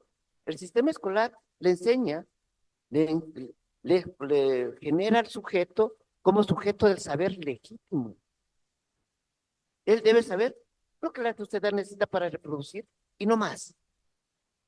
Ahí verán ciertos debates, ciertas confrontaciones, ¿sí? Tiene que saber ¿Y qué introduce todo ese proceso? Introduce el mundo normativo. lo sepa o no, ha introducido el mundo normativo como un principio de los límites sociales en su acción. Porque por otra parte, la política también tiene que ser entendida como acción, como aquello que, como una actividad transformadora permanentemente. La política nos habla, por eso recurre a modelos de la sociología de la acción, por eso recurre a los modelos de la historia, ¿sí? Porque la política tiene que ver con una actividad muy concreta, actuar para producir el mundo. Y una de esas actuaciones es el sujeto, pero ¿desde dónde actúa el sujeto? Desde el saber legítimo incorporado. ¿Sí? Ese saber legítimo incorporado, el único espacio donde puede ser discutido, por lo menos desde la perspectiva en la que yo me muevo, es la universidad. Pero si no tienes una universidad donde discuta esto, no tienes un lugar donde discute los fundamentos. Las revistas indexadas no, por mucho que haya artículos extraordinarios que discutan los fundamentos, no pertenece a todos.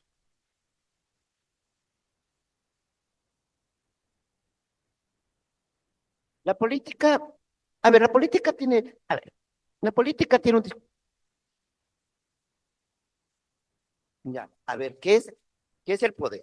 ¿Sí? El poder es la capacidad de gestionar la vida, ¿sí? Dirigirla, conducirla, regularla, controlarla. No solamente es, y ahí coincido con Patricio, coincido y no coincido, no solamente es una apropiación de la energía del cuerpo, es la gestión. Es poder influir, hacer que el otro haga lo que el Estado necesita. ¿Cómo el Estado lo hace? ¿Cómo el poder lo hace? Por dispositivos, por el mundo normativo interiorizado, por la racionalidad técnica incorporada como racionalidad de los cuerpos, lo que Foucault llamaba los sujetos dóciles. ¿Ya? Está ahí. ¿Ya? Y el poder estatal, ¿cómo gestiona? Produciendo, por un lado, una narrativa oficial, con todas las contradicciones que tiene, pero una narrativa oficial. Y parte de esta narrativa oficial, por ejemplo, en los últimos años es la necesidad de poner fin al Estado manteniendo el Estado. Curioso este discurso. ¿Sí? Es el discurso actual de la derecha. ¿Sí? Frente a lo cual se impuso un discurso progresista del Estado como sujeto. Y eso es un problema, un gran problema. Teórico, político, institucional. ¿Ya? Y el Estado no va, el poder no va a dejar de dirigir. ¿Qué quiere decir eso? De venderte un destino. Pero la población tampoco, la gente de carne y hueso, ¿sí? Que tiene que comer, reproducirse, va a encontrar si este destino le calza o no, y va a tener capacidad de respuesta a eso. ¿Desde dónde va a responder? Desde los mismos principios interiorizados del saber legítimo, ¿sí? Como parte inicial de la respuesta. Fíjate, esa es una idea trabajada muy fuertemente por Judy Butler. Esta idea de que respondemos, muy hegeliana, por cierto, respondemos al poder desde el poder incorporado como contrapoder. Y creo que eso es la discusión en el derecho. Eso es la discusión sobre la legitimidad. Hoy ya no hablamos mucho de legitimidad, o de la crisis de la legitimidad, la necesidad de establecer entre la distinción entre lo legal y lo legítimo. Y creo que el Estado, discutir el discurso oficial es discutir al Estado. El problema es que hay un discurso distinto al discurso estatal. Hoy. Esa es mi pregunta. A ver, quiero partir de dos afirmaciones y breve concluir con tres escolopios, como dirían ustedes. A ver, hay un autor que también me complica mucho a lo largo de la literatura y de la historia, pero sin embargo, a pesar de su extraño destino, es una inteligencia magnífica, que es Ernest Junger. Y Ernest Junger, por ahí por los 20, participa en la Primera Guerra Mundial, en la Segunda Guerra Mundial, como combatiente y como oficial. Escribe las mejores crónicas sobre la Primera Guerra Mundial.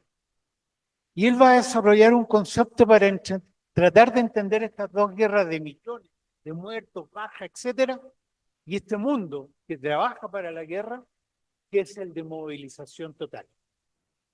Probablemente el concepto más alusivo a lo que ocurre con la capacidad, voy a dar una vuelta, de la noción de subsunción, del paso de la subsunción formal a la real, que está en el capítulo 6, inédito del Capital. ¿Sí? El paso de subsunción formal a la real. O sea, de un capitalismo que es completamente capitalista, que es una metafísica del análisis, ¿eh? Donde todo, las relaciones humanas, la intimidad, todo se intercambia en una forma no de bazar, porque a veces cuando hablamos de mercado lo confundimos con bazar, ¿sí? Sino de mercado. El concepto de movilización total vinculado a la revolución permanente, que Trotsky jamás lo pensó, del capitalismo, ¿sí? Del capitalismo como revolución permanente, yo creo que tiene que ver con lo que Gina nos planteaba. Y tiene que ver en un aspecto esencial, y ahora entro a lo del alcohol, en un aspecto esencial, que es que la posibilidad de rebelión, en el sentido más estricto, rebelde, oposición, no estoy hablando de revolución, de rebelión en el mundo contemporáneo, viene de una doble vección, de una lucha entre los de arriba y una lucha entre los de arriba y los de abajo. Lo que estamos viendo con la política de Trump es una lucha entre los de arriba. Ahí no están los de abajo. Pueden vivir los efectos, ¿no? Pero no están los de abajo. Esa es una lucha de la élite, de la oligarquía, como lo señalaba ahora. La lucha entre los de arriba y los de abajo es constante, no se ve, pero está presente. ¿Qué función juega el Estado en su forma nacional, mundializada, en lo que sea, el Estado, como maquinaria, como dispositivo? Es periférica o es crecientemente periférica. Es crecientemente periférica no porque el mercado haya copado las funciones del Estado, sino porque el Estado cada vez es menos necesario para el funcionamiento del mundo contemporáneo. No me adhiero para nada a la visión ultraliberal del Estado chico o grande, porque puede haber un Estado chico con mucho poder y un Estado grande sin poder. Sino lo que estoy diciendo es que hay un giro en la forma de dirección de los asuntos mundiales en esta movilización generalizada a lo Jung, donde el Estado no es fundamental. ¿Para qué se requiere el Estado? Para la seguridad interior, para los servicios de inteligencia, ya ni siquiera para la frontera. El Estado está dejando de jugar. Vivió 200 años de gloria, pero ya no es fundamental. Los guardias privados reemplazan a la policía, ¿sí? Las bolsas internacionales reemplazan al Banco del Estado. Porque todos jugamos alrededor de la figura, de la figura totémica del fetiche. Siempre la figura fálica del poder está presente. Jugamos alrededor de una sombra, pero por ahí no pasan las relaciones de poder fundamentales. Así como nos engañamos con la figura, con el fetiche de la mercancía, nos engañamos con el fetiche del poder. El propio concepto, se tomó el poder, ganó el poder, conserva el poder, ya es un juego dramático y tardío de imagen. Y eso es lo que yo creo que a su manera, con mucha torpeza y balbuceo, pero a su manera entiende Davos, ¿sí? Que es como la danza de los vampiros, digamos, como la película de Polanski, entiende Davos. Ya no pasa por ahí. O sea, las distintas fuerzas políticas siguen luchando por ese espacio imaginario construido en 200 años que se llama el Estado. Ahora, aquí estamos frente a dos problemas que creo que lo vamos a invitar al Emir Sader, que Emir ha trabajado en los últimos 30 años. Un sociólogo que escribe La venganza de la historia. Ahora me estoy acordando del libro que escribió Emir, que escribió La venganza de la historia. Que es lo siguiente. ¿Cómo se desarrollan los conflictos sociales en este mundo así tan de la revolución permanente del capitalismo, de la movilización general? Por simplificar, simplemente por ser sumamente torpe y burro. Yo creo que hay tres niveles de lucha, tres niveles de conflicto, que aquí lo hemos usado en nuestra conversación. La lucha política por la conducción de los asuntos políticos, que es una lucha estratégica. La lucha teórica, que es por la construcción, ¿sí?, del discurso hegemónico, que es una lucha ética. Y la lucha intelectual, que es la lucha por el ordenamiento analítico de los procesos sociales. Son tres niveles distintos de lucha. ¿Y qué rol juega la universidad? Juega en los tres niveles. ¿Y en cuáles niveles está jugando hoy día? En ninguno. Salió de la lucha política porque la universidad define bien poco la política pública. O sea, nadie le pregunta. ¿Sí? Hay universidades de profesores, pero de muy pocos intelectuales. ¿Sí? Lo que hacen es hacer clases, me explico. Salió de la lucha política porque no lo consulta, pero es que no lo necesita. Esto es dramático. Salió de la lucha teórica porque no está poniendo las ideas centrales que se discuten. Se están poniendo los centros de investigación, se está poniendo los medios de comunicación. Estamos discutiendo la política económica de Trump y yo no he escuchado, incluido en esta universidad y en la Central, sí, y en la Andina y en Flaxo, para pelearnos con todos al mismo tiempo, permítanmelo, una opinión de economía política seria. ¿Sí? No he escuchado. Una tesis que podría yo estar de acuerdo o en desacuerdo, pero no lo conozco. ¿Quién nos explica el conflicto que se está dando? ¿Qué va a pasar con la economía ecuatoriana, latinoamericana, con las exportaciones, con el trabajo, con el salario? ¿Sí? Eso no está en la... Segundo punto. Y la lucha intelectual, que es la lucha por construcción de visiones del futuro tampoco. Yo a veces creo que somos figuras arcaicas, ¿no? Somos figuras arcaicas de un pasado glorioso que seguimos como reflexionando con el afán de que en algún momento los dados de la historia caigan a favor del mundo de la reflexión, que lo comparto con Rafael Pueblo. Pero es una situación muy grave, esto es muy grave. Esto no pasa solamente en la Universidad Ecuatoriana, pasa en la UNAM, sí, estoy hablando de la nuestra, ¿no? En la UBA, en la maravillosa, permítanme el Edipo, Universidad de Chile. Pasa en la San Marcos, pasa en todos lados. Entonces, cierro con esto. Yo creo que estamos en la fase de movilización total del paso de la subsunción formal a la real, que es todo un tema, que es todo un tema, y de un capitalismo en estado de revolución permanente. ¿Pueden equivocarse? Sí. Es decir, es una fase en la cual el progreso humano, humanista, yo estoy de acuerdo con que Sartre es un exagerado, ¿sí? Sin embargo es un tipo muy simpático, era. El progreso humano va a venir por un tiempo más por los conflictos de arriba que por los conflictos entre los de arriba y de los lados. Eso no siempre va a ser así, pero así va a ser durante... Gracias, Patricio. No sé si alguien más tiene algún comentario, idea, opinión, cuestionamiento. Desacuerdo absoluto o crisis existencial.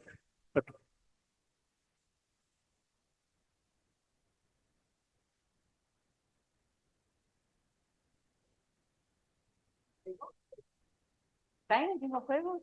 ¿Sí? Eh, Ah, es lo que se debate, ¿no? Es lo que se debate, o sea, que sea capitalista necesariamente le transforma en, o que esté jugando a la política con el capitalismo le convierte en occidental. Quisiera plantear unas preguntas, reflexiones breves, porque ya creo que tenemos un tiempo agotado. Bueno, se han discutido temas abiertos, amplios, incluso extremadamente importantes para el contexto actual. Parece un poco, digamos, filosóficos. Bueno, ese es poco complicado de digerir, pero en todo caso siempre está presente que se ha discutido el valor de la política, el tema del poder. En esos marcos me parece que se ha discutido ciertas como temas como el concepto de incertidumbre, el tema de lo político, el problema del Estado, el estado del poder. Bueno, así ciertos conceptos que han salido aquí, la producción de sujetos, que han salido aquí, que son bastante relevantes. Pero quisiera que en una reflexión breve los personas me puedan resumir, ¿cómo poder entender el proceso actual que vive el país? Un poco aterrizado al Ecuador. ¿Sí? Yo creo que el Ecuador estamos, yo lo insisto y así lo inauguré este evento, en un proceso de, digamos, no sé si prepolítico. Estamos en un marco de crear un nuevo proceso constituyente. Todo me parece apuntar hacia allá. Y me parecería que justamente ese es el debate en este momento, ¿no? Está generando un nuevo ambiente sobre un nuevo modelo constitucional. Y me parecería que estos elementos podrían ser alineados a ese momento. Quisiera que ese sea un poco el mensaje de este conversatorio, ¿sí? Por tanto, quisiera que no sé si aleatoriamente alguien me lo puede responder o los dos, brevemente. El carácter suicida de la pregunta lo voy a obviar. Entonces voy a ser absolutamente barroco en mi respuesta. Si ustedes me permiten, el cinismo es una gran filosofía. En la filosofía cínica se representaba por la figura del perro, ¿sí? Porque el perro camina, deambula y nunca se asienta en algún lugar. Yo creo que América Latina y Ecuador están frente a los siguientes dilemas, estoy esquematizando. En primer lugar, América Latina pesa muy poco en el ámbito internacional, tanto económico como político. América Latina pesa poco. América Latina jamás había pesado tan poco como en esta década, o en las últimas décadas. Los grandes intelectuales, las grandes universidades, los grandes temas están por fuera. Yo creo que en el caso de Ecuador, yo haría énfasis en tres aspectos. El primero de ellos es que, dolorosamente, como dicen ustedes, es un país fragmentado y dividido. Fragmentado por motivos que tienen que ver fundamentalmente por las alternativas político-históricas recientes y dividido porque no tiene la capacidad de entender que solo hay futuro construyendo un futuro común. Es la diferencia. Y en el debate. Y eso es un problema complejo. Yo le hacía una imagen estos días a un profesor amigo que me recuerda mucho a Argentina. Yo estudié toda mi enseñanza básica en Argentina. Y en Argentina el país se dividía en todas partes, entre los peronistas y los antiperonistas. Y pasaron 60 años y siguen en lo mismo. Y el país más rico de América Latina termina en recurrentes crisis económicas. No vaya a pasar lo mismo. No vaya a pasar lo mismo. Que no se pueda salir de esa trampa político-existencial. Ese es un primer punto. O sea, el carácter fragmentado y dividido. Yo creo que lo segundo es que en términos de situación geopolítica regional, Ecuador tiene que hacer un reajuste de agenda fundamental, particularmente frente a Perú y frente a Colombia. Aquí hay unos problemas que tienen que ver con cómo yo me ubico en un tablero que no hegemonizo, ¿no? Cómo logro construir acuerdos, alianzas, articulaciones que me permitan proyectar el modelo exportador, sobre el cual no voy a discutir, el modelo exportador que ha sido dominante en las últimas décadas en Ecuador, a pesar que se ha señalado que han existido esfuerzos por salir de él. Y lo tercero tiene que ver con la sociología de la vida cotidiana, como dirían algunos autores. Ustedes se odian mucho entre ustedes. Se pasan peleando. Yo, cada vez que hablo con un grupo de amigos ecuatorianos, me habla mal del otro grupo de amigos ecuatorianos. No pueden seguir en la política del odio, es patológico, y de la destrucción del otro. El otro no es el enemigo ontológico, es simplemente un adversario político. El aniquilamiento del otro no lleva a nada. Ese odio, que yo lo veo muy presente en Ecuador, conozco algo de América Latina, mucho más que en otros países, puede generar una crisis política orgánica, no catastrófica, pero continua y larga en el tiempo. Yo no sé si eso se resuelve con un modelo constitucional o con otro modelo constitucional, si se resuelve con un debate público abierto, no sé si se resuelve de estas universidades que hemos narrado, ¿no? Donde esto no se discute. A mí me gustaría mucho que en una discusión de teoría política ecuatoriana, hubieran psicólogos sociales y psiquiatras, porque el nivel es un poquito patológico, se los digo en serio. Y lo digo con todo el amor del mundo, ¿eh? El nivel de agresividad que ustedes tienen por lo otro es simplemente abismante. Y eso no es futuro, eso es pantano.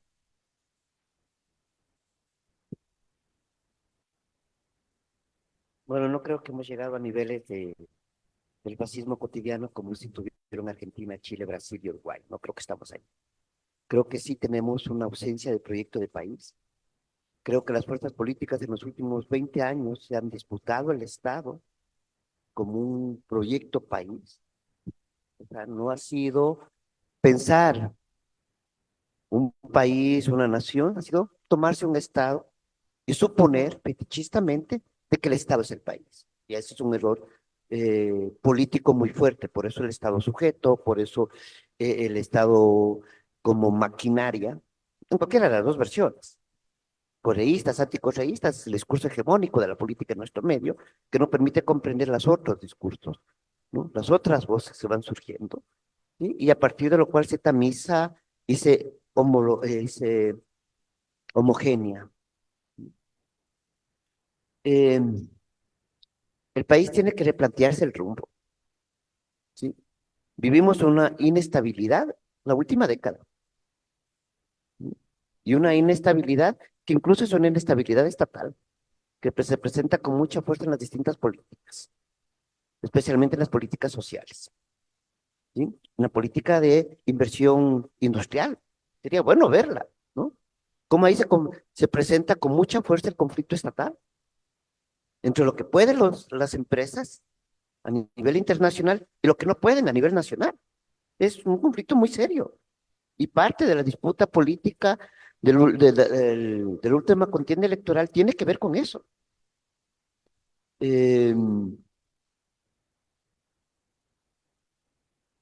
Yo creo que la tarea de la universidad no es profetizar, eso dejémoslo a los analistas políticos de turno, esos son los que se dedican a profetizar. Nuestra tarea es producir conocimiento de las contradicciones que nos estamos moviendo y decirlo de manera descarnada. No decir lo que debe hacer, sino decir cómo estamos, porque el conocimiento fundamental es cómo estamos y las potencias que surge ahí. O sea, uno escucha a los analistas políticos en televisión o a veces en radio y uno dice, wow, qué buen sacerdocio contemporáneo, secular, laico, pero ustedes están buscando dirigir almas, espíritus, decir las tareas sociales, pero no hay propiamente, digamos así, historiadores políticos en el Ecuador, creo que hay 2 o 3. Sociólogos políticos que realmente piensen la política desde la sociología, creo que hay 2 o 3 también. Igual pasa en el campo del derecho, igual pasa en el campo de la psicología, ¿sí? Digamos que acá, a diferencia de Argentina, que es el segundo país del mundo donde el psicoanálisis es muy importante, nosotros el psicoanálisis es algo marginal. Es más, es un gusto de las clases medias, ¿sí? Porque los otros sectores usan la psicología, ¿no? La psicología, la psiquiatría, pero el gusto por el psicoanálisis es más de clases medias, ¿sí? Ligadas a la vida universitaria, ligadas a la vida cultural, ¿sí?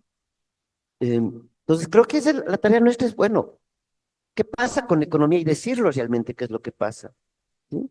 Y si hay desacuerdos en eso, pues bueno, comprendamos los desacuerdos como visiones sobre distintas, porque sí sería bueno hacer un análisis económico-político, como hacer un análisis liberal de la economía, y sentar a esas personas que hacen esos análisis y verlo. Igual pasa, ¿qué pasa con el campo del derecho? Mejor dicho, ¿qué pasa con los críticos de la Constitución actual? ¿Mm? O sea, ahí tenemos uno de los pocos libros que hay alrededor de eso, ¿sí? La democracia sometida del Julio Echeverría, que ha tenido respuestas, unos artículos a la idea de Julio Echeverría, pero no es un debate. El problema es que nosotros en la academia no ponemos los temas estatales como debate serio investigativo. Y eso me parece un problema muy a resolver, a pelear. ¿Mm? O sea, en Brasil hay una serie de investigaciones actuales sobre lo que ha sido el Estado neoliberal, igual que en México. Nosotros no tenemos muchas investigaciones sobre las formas del Estado neoliberal en el Ecuador. Casi no existen. Bueno, muchas gracias, Rafael, Patricio. Creo que hay una discusión permanente que menos mal en este seminario se va a seguir dando cada 15 días, cada 3 semanas. Y creo que ahí el centro, o uno de los centros en realidad, me parece que hay varios, devuelve a la cuestión del individuo como actor político, ¿no? Creo que la recuperación de esa capacidad y de ese rol es el reto que va quedando. Muchas gracias por las ideas, muchas gracias por estar acá. Daniel, no sé si cerramos. Bueno, sí, igual, reitero las gracias de asistir a este evento. Bueno, esperamos que tener los futuros conversatorios ya van a ser más especializados sobre temas, temáticas, autores. Un poco va a ser material de producción que vamos a dejar también. Las personas que no puedan asistir, obviamente, permanentemente en las redes sociales, perdón, en las redes sociales, sí, ¿no? Como material para audiovisual, para que puedan entender lo que se va a debatir. Este es un proyecto de un largo alcance, como decía, son 12 seminarios que estamos, conversatorios que estamos estableciendo. Los otros van a ser de una modalidad distinta, pero los invito a un poco a sumarse a esta iniciativa. Las personas que están interesadas en este tema, los que han asistido y los que no han asistido, obviamente, también son invitados. Y claro, lo quiero marcar estos debates en este contexto que yo le digo que, más allá de que sea una realidad, me parece que estamos en un proceso, un debate sobre un modelo nuevo político-social, ¿no? Gracias.